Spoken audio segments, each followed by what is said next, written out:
नमस्कार, स्वागत है साहित्यिक झरोखा चैनल पर।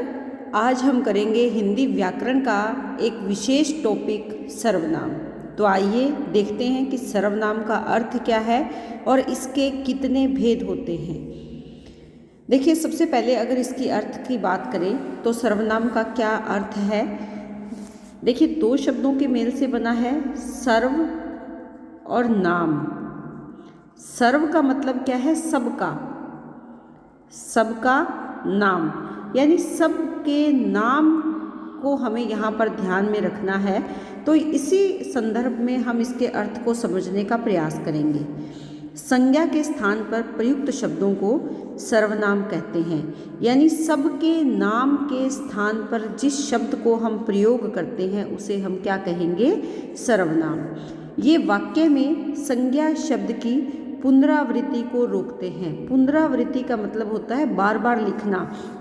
जैसे कोई वाक्य है, जैसे राम ने खाना खाया, राम स्कूल गया, राम वापस आया। तो यहाँ राम शब्द की जो है बार बार हम लिख रहे हैं, यानी इसकी बार बार पुनरावृत्ति कर रहे हैं। इसकी बजाय हम इस राम शब्द को बार बार नहीं लिखेंगे। जैसे राम ने खाना खाया, वह स्कूल गया, वह वापस आया, उसने मुझसे मुलाकात की।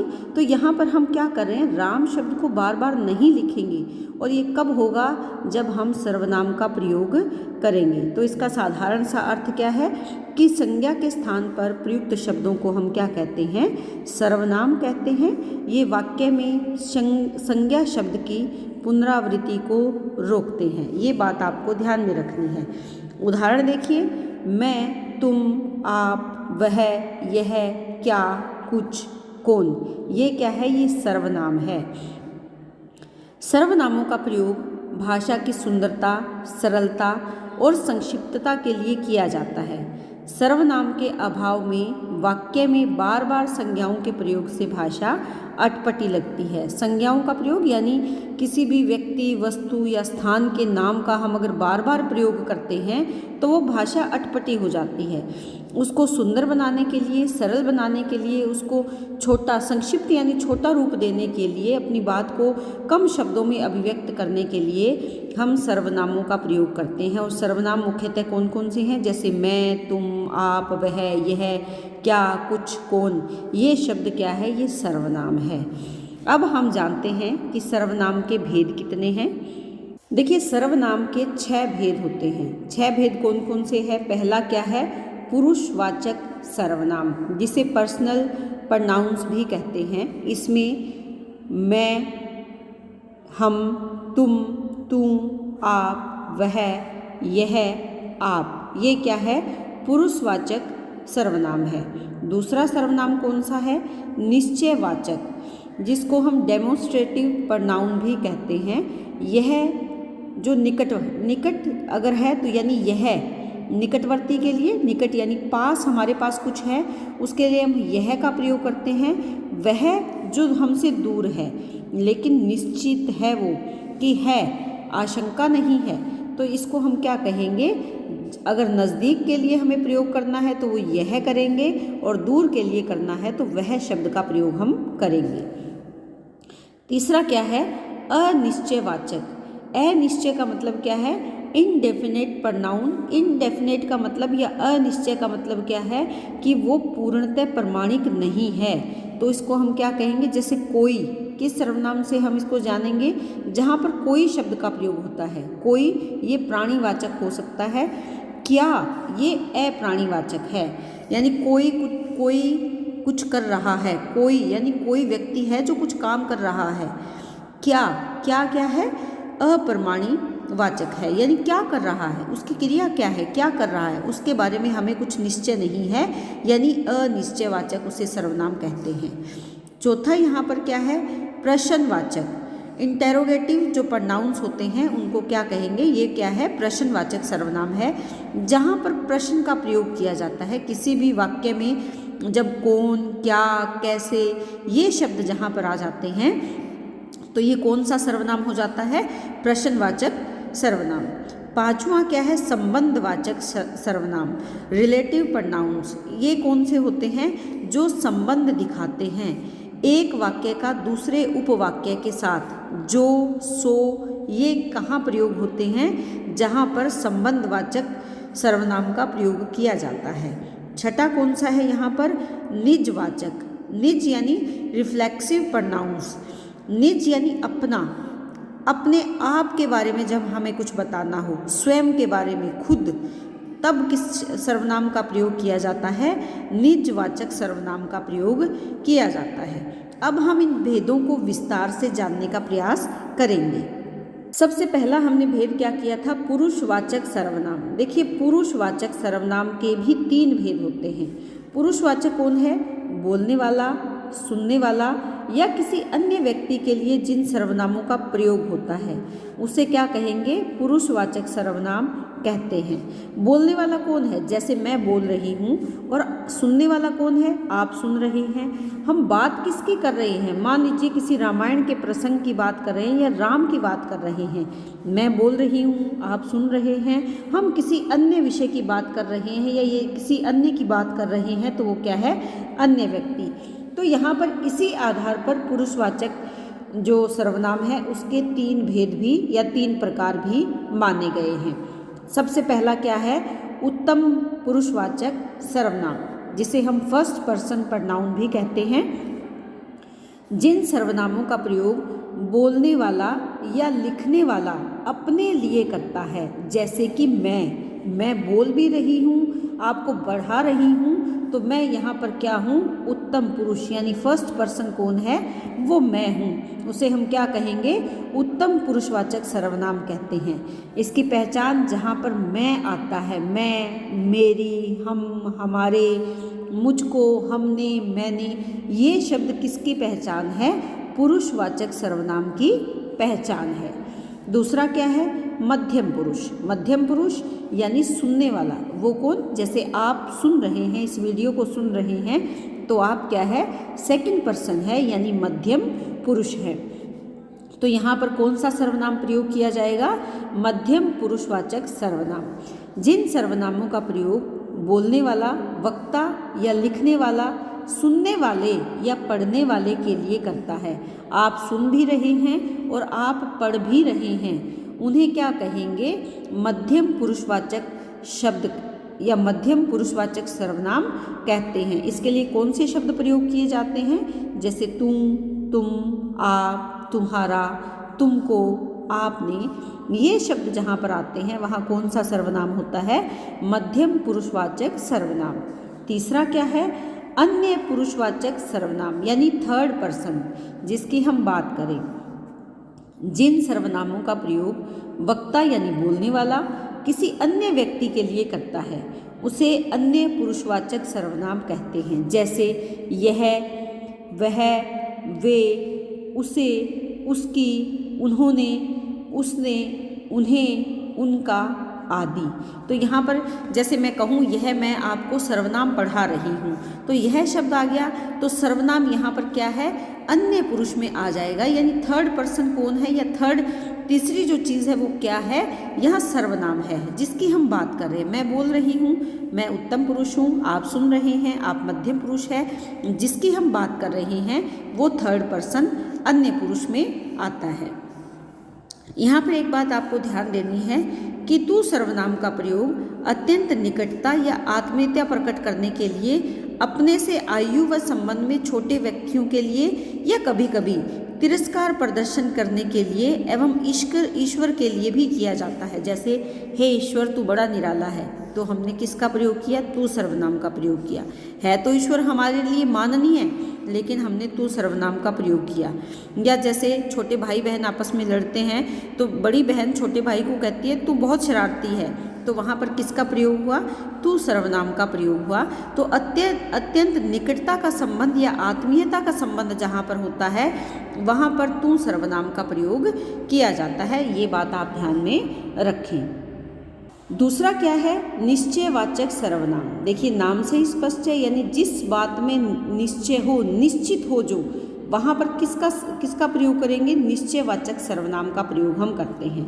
देखिए जिन सर्वनाम शब्दों में किसी दूरवर्ती या समीपवर्ती, यानी जो दूर है या नज़दीक है, क्या व्यक्ति हो सकते हैं, प्राणी हो सकते हैं, वस्तु हो सकती है, या किसी विशेष घटना व्यापार की बात भी हो सकती है। लेकिन इन सब के बारे में निश्चित ज्ञान या निश्चित बोध हमें होता है तो वहाँ पर क्या होता है, निश्चयवाचक सर्वनाम हम उसे कहते हैं। जैसे यह अच्छा है, वह नहीं। ये निश्चित बात है कि जो मेरे पास है वो तो अच्छा है, लेकिन जो मुझसे दूर पड़ी कोई चीज़ है वो अच्छी नहीं है। मुझे इस बात का पूर्णतः बोध है या ज्ञान है, मैं इस बात में निश्चित हूँ। यह कौन है, वह तो अशोक है। यानी जो मेरे पास है उसको मैं नहीं जानती, ये निश्चित है कि मैं उसे नहीं जानती, लेकिन जो मुझसे दूर खड़ा है वो कौन है, अशोक है। उसे भी मैं अच्छे से जानती हूँ, इसे मैं नहीं जानती और इसे मैं जानती हूँ। ये बात क्या है, निश्चित है। तो ये उदाहरण यहाँ पर दे रखे हैं। तो यहाँ आपको क्या ध्यान में रखना है कि जहाँ पर यह वह ऐसे शब्दों का बोध हो वहाँ निश्चयवाचक सर्वनाम होता है। और ये सर्वनाम कहाँ पर प्रयोग किया जाता है, जिन व्यक्तियों, प्राणियों, वस्तुओं और घटना आदि का हमें निश्चित बोध या ज्ञान होता है, हमें पक्की पता होता है, पक्का पता कि हाँ ये ऐसा है, वहाँ पर किंतु परंतु नहीं है, हमें उसका पूर्ण रूप से पता है, तो वहाँ कौन सा सर्वनाम आएगा, निश्चयवाचक सर्वनाम आएगा। तीसरा अगर देखें भेद इसका, वो क्या है, अनिश्चयवाचक सर्वनाम, इंडेफिनेट प्रोनाउन। जिन सर्वनामों में किसी निश्चित पदार्थ अथवा व्यक्ति या घटना का ज्ञान नहीं होता, ये निश्चयवाचक के बिल्कुल विपरीत है। वहाँ पर हमें पता था, यहाँ हमें पता नहीं है, इसे हम क्या कहेंगे, अनिश्चयवाचक सर्वनाम। इसके लिए कौन कौन से शब्द प्रयोग किए जाते हैं, जहाँ भी कोई, किसी, कुछ आदि शब्दों का प्रयोग हो तो आप समझ जाएंगे कि यहाँ कौन सा सर्वनाम है, अनिश्चयवाचक सर्वनाम है। प्राणियों के लिए कोई का प्रयोग किया जाता है, किसी का प्रयोग किया जाता है, तथा पदार्थों के लिए कुछ का प्रयोग किया जाता है। जैसे हम किसी प्राणी की बात कर रहे हैं, किसी व्यक्ति की बात कर रहे हैं, तो वहाँ पर कोई और किसी सर्वनाम का प्रयोग किया जाता है। लेकिन हम किसी वस्तु या पदार्थ की बात कर रहे हैं तो वहाँ पर कुछ का प्रयोग किया जाता है। जैसे स्कूल में कुछ खा लेना, हमें नहीं पता कि वो क्या खाएगा, हो सकता है कि वो सैंडविच खाए, हो सकता है वो पैटीज़ खाए, कुछ भी, हम ये कहेंगे स्कूल में कुछ खा लेना, यानी उसे क्या अच्छा लगेगा हमें नहीं पता। संभवतः कोई आया है, कोई यानी कोई व्यक्ति आया है, कोई पर्सन आया है, यानी संभवतः हमें उम्मीद है कि शायद कोई आया है। हम किसी का कुछ नहीं बिगाड़ सकते, यहाँ पर क्या है, कुछ शब्द का प्रयोग हुआ है कि हम किसी का कुछ, कोई हानि नहीं पहुँचा सकते, हम किसी का कुछ भी नहीं बिगाड़ सकते। तो यहाँ पर इस तरह से शब्दों को प्रयोग करना है। तो ये कौन सा सर्वनाम है, अनिश्चयवाचक सर्वनाम है। चौथा कौन सा सर्वनाम है, चौथा है संबंधवाचक सर्वनाम। देखिए नाम से स्पष्ट है, संबंधवाचक।